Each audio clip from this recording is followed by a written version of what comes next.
Hello and welcome to another episode of the Therapist Connect podcast. Today I'm interviewing Dr Fraser Smith.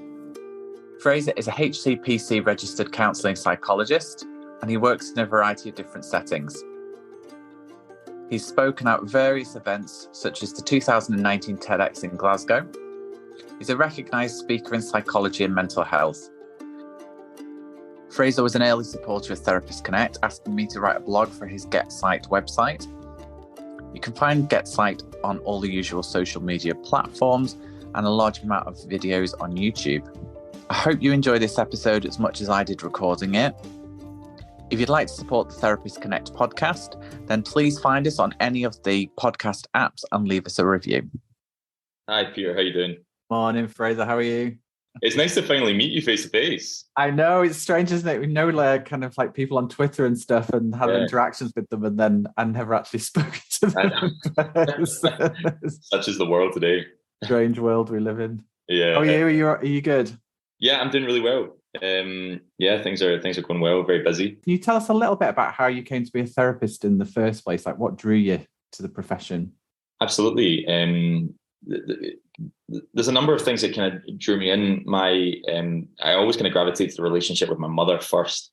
So she has her first degree was in psychology, and she was a deputy head high school teacher for the large part of her life. And there was just the connection that my mother and I had, where it's a very close relationship. I think there's a lot of psychological therapeutic understanding on her part that kind of probably did its work in me, ingrained in me at a young age. But what really kind of sparked my interest and got me into the therapeutic world was really my own mental health difficulties. So very long story short, but I was in America for a year.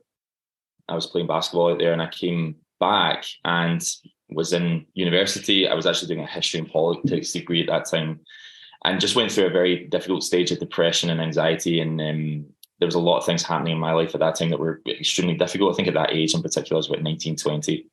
The world was changing around me and I didn't really have the legs to keep up, and went and saw a therapist, and it really turned things around for me. One of the main ways in which it turned things around for me was career-wise, actually, because I had absolutely no idea what I wanted to do. It was always something that I had tried to put off and not really think much about. And then when I had that experience with that therapist, I was like, this is a job that I would love.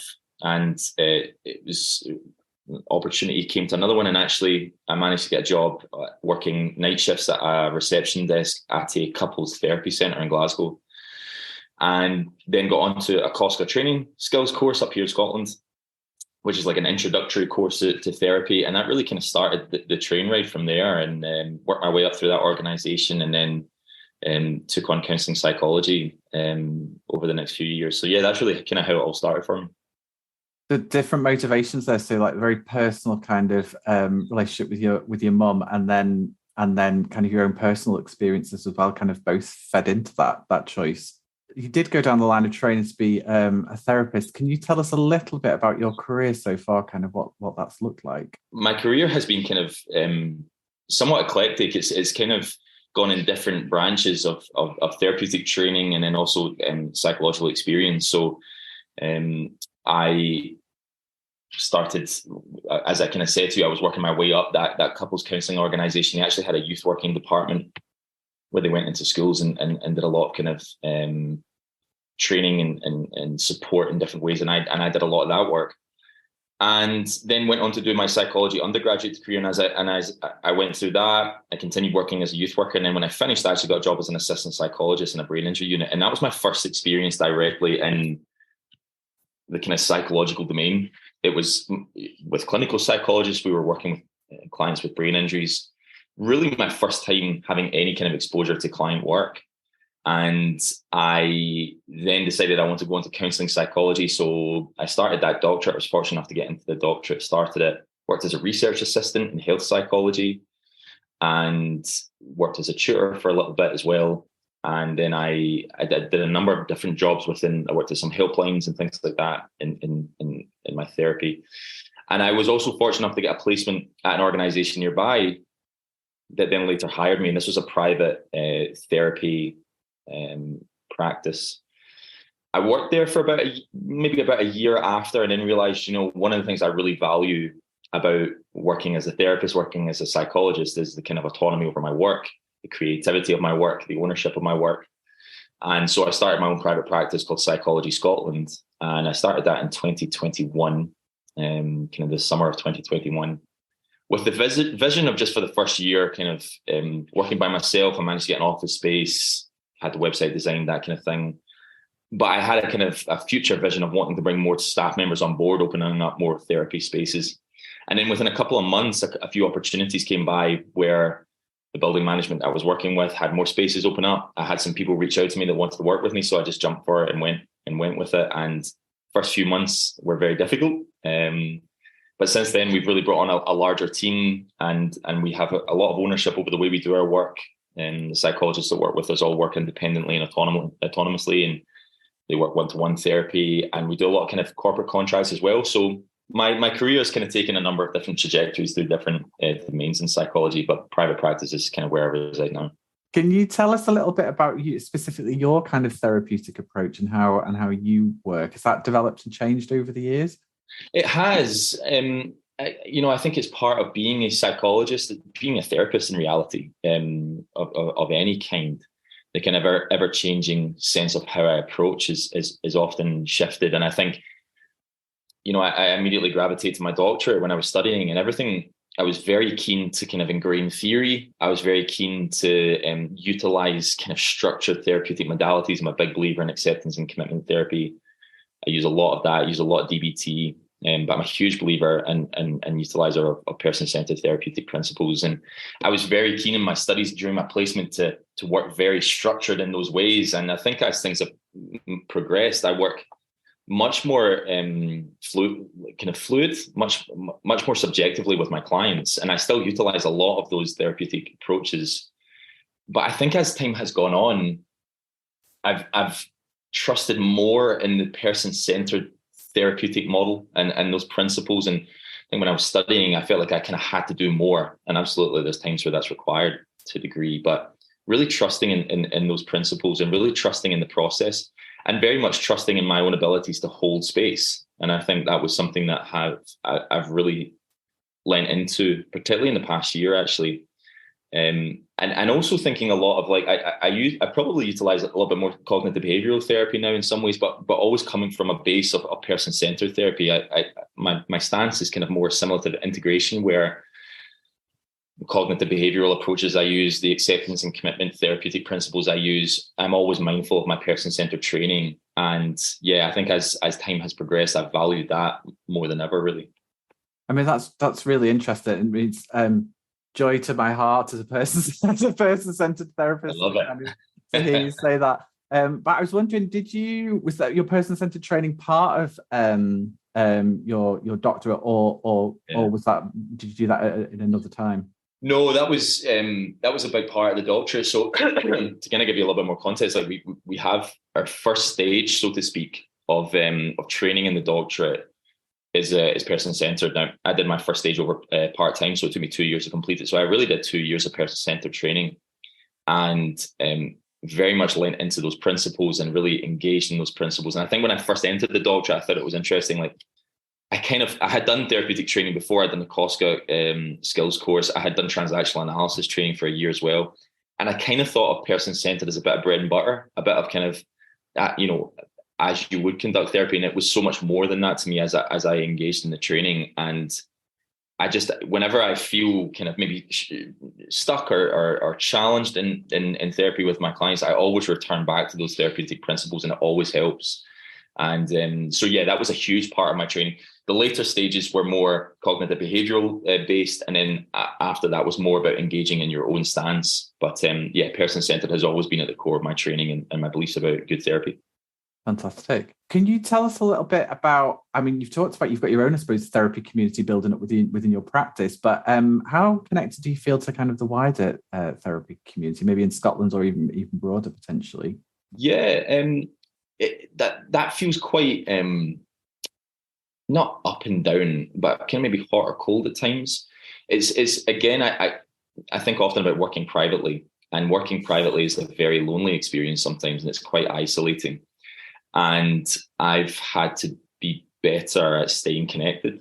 When I was doing my doctorate, I created a platform called Get Psyched, and it was like a kind of online platform, social media platform, YouTube channel of a lot of content around mental health and psychology training. And that really helped me connect with other people because people saw that content. I spoke at conferences, I did podcasts, I did interviews, and that was a really great way to stay connected. When Psychology Scotland started, I kind of stopped Get Psyched. And so I've kind of felt a little bit more detached from the community at times. However, I've been mindful to connect with the British Psychological Society a little bit more. I've been doing a little bit of work with them, building my own therapeutic community here. You're right to say that. One of the biggest reasons for doing that was to create a network, was to create a sense of connectivity as well.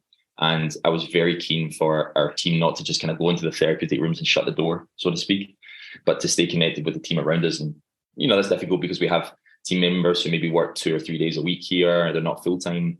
So, it's important for us to try and stay connected as much as possible. But that has been difficult for me in many ways. I think COVID's got a lot to do with that. I'm sure you'll have felt the same way, Peter. It's felt a little isolating at times. And I think social media can be really useful there.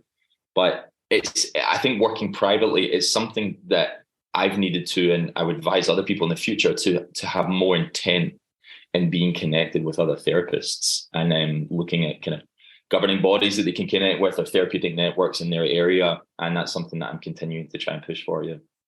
I think that's really interesting. I mean, Get Psyched was the first bit of media content that Therapists Connect had, because we did a blog post for. I was very quick to jump on that when I saw it. For Get Psyched. But I'm just interested to hear about your journey in terms of that connection, because Get Psyched is a really big thing. It's got loads of views. It's, you as you say, you did lots and lots of things with it. But it's interesting that maybe how things have shifted for you as you've gone into private practice and maybe not had as many opportunities to kind of connect in that broader way. Yeah, absolutely. And that's, it's a shame, because Get Psyched has, for me, it grew into a great platform, and that was really exciting, but it asked so much of me. And when I had a family, and then when I needed to make a real income, there was all those kind of variables that came into the fold that meant that maybe the Get Psyched work had to take a back seat. And, I was putting out videos every week. I was doing social media content most days, and it was all me doing it whilst I was doing the doctorate. So it was very, very taxing, but I do miss it. And I think I probably took it for granted a little bit, because it was a very easy way for me to stay connected with people. I would get emails and I would get messages most weeks, people who had valued from the content, or people who had additional questions, or people who wanted me to do X, Y, Z. And that was great. And not to say that stuff doesn't happen still, but it happens much less. And I think there's again, that requires a response from me, which I'm starting to ingrain with. And again, the building of the team here at Psychology Scotland has been a part of that, is building a network of my own. And making sure I'm staying connected with the wider community, because Get Psyched kind of did the job for me a little bit. It was like a platform that was there, and people could access it whenever, and then they could reach out to me. So staying connected with people became quite easy, actually, as Get Psyched grew. It's a little harder now, but something to approach with more intent on my part as well. Yeah. And people can start access all that content, even though there's maybe not new content going on there. It's all there for people to access already, isn't it? Yeah, it is. And, we've changed, like, for example, the Instagram, I shifted that from Get Psyched to my own personal one. So I do that, but the YouTube channel and the website are still there. There's a little bit of potential that things might kick in again with Psychology Scotland. There's a chance I might look at rebranding some of the Get Psyched stuff with Psychology Scotland and start doing some more video content again. But that's kind of in the pipeline a little bit. But all the content is still there. It's very accessible, yeah. Can you tell us what do you think is the biggest challenge that the counselling and psychotherapy professions face right now, in your opinion? For me, I think it's societal shifts. There's a lot, people don't need me to tell them this, there's a lot that's going on in the world right now that affects people's mental well-being. And I think there's a greater challenge for therapists to be able to hold space in a climate that's unchanging at times. And I think, and I'm speaking only for myself, that can be quite a scary potentiality for a therapist, because I think when I was trained, and when I think about my work, I'm a huge believer in the potential of people and people's ability to overcome circumstances and make and to heal and to make situations better in their lives. And I often work from that ethos, but that's very difficult when there is war breaking out, and when we have global pandemics, and we have awful cost of living crisis and energy bills and things like that, just to name a few of societal situations that impact the well-being of the individual. And for me, that's been a huge challenge, because it creates a number of difficulties, and individuals often see that as, well, it affects everybody, therefore why should I complain?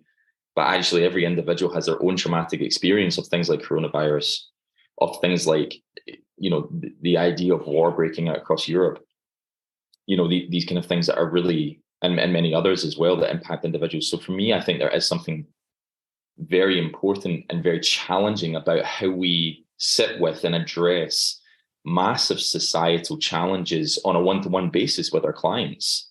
And again, we are trained in being able to do that, but it's very difficult when those situations are unchanging in that room. And how do we deal with that? How do we live with that? And how do we hold that space? So, and those societal changes are not going anywhere. They're going to remain. And, how do we deal with that? For me, I think that's one of the biggest challenges that we as therapists face, in my eyes. And I think that's, for me, I think coming more to the forefront, I think, in recent times, that idea of kind of maybe social justice issues. Yeah. Whereas in the past, maybe there's some therapists who maybe have kept silent on those particular issues. Now it's becoming much more open that therapists are engaged with some of that. Yeah, absolutely. But that's something that we need to lean into again. And that's been the case for decades. Of course, there's always been societal challenges, and social justice has always been an issue that we've needed to address, but it feels very present today. And I think that's just something that we're going to continue to have to adapt to. My doctoral research actually was in men's mental health. The nuances of that research were in older men's mental health. Their kind of understanding of mental health and the barriers to accessing therapy. It's a demographic that are widely underrepresented in the therapeutic community and in research. And it was a really interesting piece of research for me. And that kind of went on to do a number of talks on men's mental health. I did a TEDx talk in Glasgow in 2019. In 2018, I actually traveled out to East Asia to speak on men's mental health in the Philippines. So I had a lot of great opportunities there, and I've done quite a bit of work in men's mental health. I did quite a bit of video content on Get Psyched on it. And as a result, I see quite a lot of men in therapy. I actually did a workshop last week for an organization in Edinburgh on men's mental health, because it was International Men's Week, or International Men's Health Day, I think. So it's an area that I still speak a lot on. And it's one that I feel a great passion for, understanding. I think it kind of ties into my own upbringing as well. As I said, my mother was a single parent. I had quite a distant relationship with my father at first, and as an only child, I think my exploration of men's mental health has been a lot about understanding myself and also understanding my father, and that's really kind of where that stemmed from. But then it delved into an area of real interest. It's a constant area of challenge. Suicide rates, lack of therapeutic uptake is a continual issue, and COVID has also had a big impact there as well. And so, it just feels more pressing than ever to really be a champion of men's mental health as much as I can, and I try and continue to do that. So it's a real area of passion for me. I think that's really important, and I still feel that even today it doesn't get spoken about enough. No. And, the amount of male therapists is kind of, low in compared to female therapists, so it's a continuing issue. So I think it's important that we mentioned that. So absolutely. Yeah. It's a continual area of real need for talking more about it, and also more work that's needed done in it. Yeah. Fraser, that's all my questions. I suppose that my last one would be kind of, what are you up to next? Yeah. Well, more Psychology Scotland stuff. It feels like a never-ending train. What's happening next for us is continue to look at some growth. We're opening up more therapy rooms. We're bringing on more psychologists and therapists. We're very keen to explore the idea of being a placement provider as well, and giving students opportunities here. So, that's something that we're very keen to explore. We have a number of different ideas as well as to how we might develop our practice and bring more opportunities to our therapists, but more quality therapy to clients, and a greater exploration of some of our organizational contacts. I'm very keen to explore that further, where we're kind of working with organizations post-COVID in particular to bring mental health and therapeutic support to employees so they can get through directly through their organization, and that's working really well. So yeah, a number of different things on the horizon that we're going to push towards. Brilliant. That sounds very exciting. I look forward to seeing more for you in the future. Fraser, thank you so much. It's been great chatting to you on the podcast, and thank you for supporting Therapists Connect. Thanks for having me, Peter. Thank you so much.